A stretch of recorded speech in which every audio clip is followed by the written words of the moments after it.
Okay, so looking at the graphs here, both these graphs are looking at the forward reaction. So here we have an endothermic forward reaction. So remember, consider this as if energy was a reactant, right? So we have equilibrium that's established, and all of a sudden there is an increase in temperature, right? So A plus B plus energy making C. So if we have an increase in energy, in temperature, there should be a shift to the right that occurs because it's as if you're increasing a reactant. So let's look at what happens. All of a sudden, the rate of the products, so notice the products increased and the reactants decreased. So this was a shift to the right.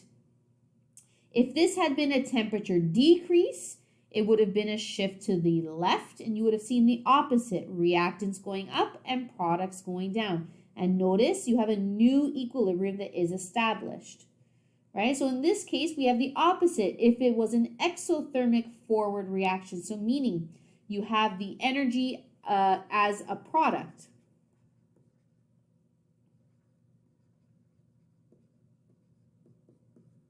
Okay? So if we have we have equilibrium happening, an increase in temperature, that's the same thing as saying that a product has increased.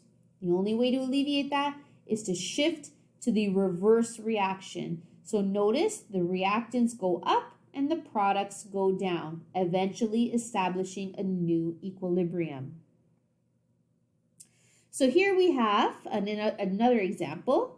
So we have a reaction that is exothermic, and if it helps you, put a little plus E, right, to imagine that that is an energy that's on the product side.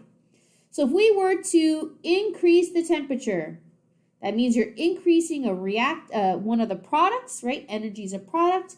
It should shift to the left. Of course, what does that mean? It means the rate of the reverse reaction has increased and the rate of the forward reaction has decreased. So remember, all we're talking about when we discuss shifts is the rates of the reactions are changing. They're no longer the same.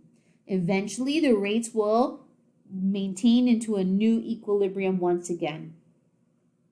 Okay, so catalysts and noble gases are not particularly stressors, but they are things that can influence rates, which is why we're including them here. So a catalyst does not shift an equilibrium in either direction. The only thing that a catalyst does, if you recall from the last unit, is that it increases the rate of reaction. So all that really means is the time it takes to get to equilibrium is much shorter. So instead of, your typical, you have your products being produced, you have your reactants going down, and then you have your equilibrium established. When you add a catalyst, all that means is the time it takes to reach equilibrium has been pushed up. So it's a shorter period of time. A catalyst does not, let's say you have something in equilibrium and you add in a catalyst, it actually has no impact. Okay, now when you add an inert gas, okay, so you have to imagine an inert gas does have an impact on the equilibrium in terms of slowing down rates. So in order to discuss this, you have to think that you have, let's go back to that gas picture for a second.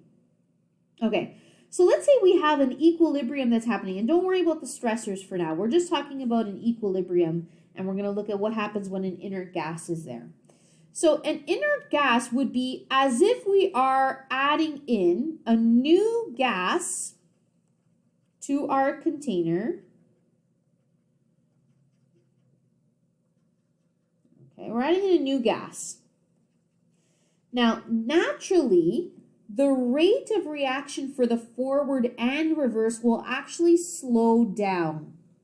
So the reason why it's going to slow down is you now have a gas that is unreactive, that is being incorporated into a volume of space where other gases are reactive together.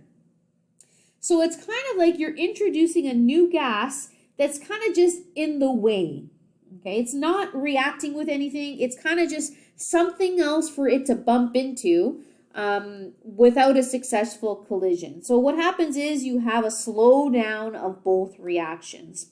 But in terms of shifting, an inert gas does not cause a shift one way or another. Okay, it does increase the pressure of the system, and it can change the number of collisions. However, the number of successful collisions do not change. It just may take a little bit longer for them to find one another because they have something else that they're basically bumping into that's occupying space and that's in the way.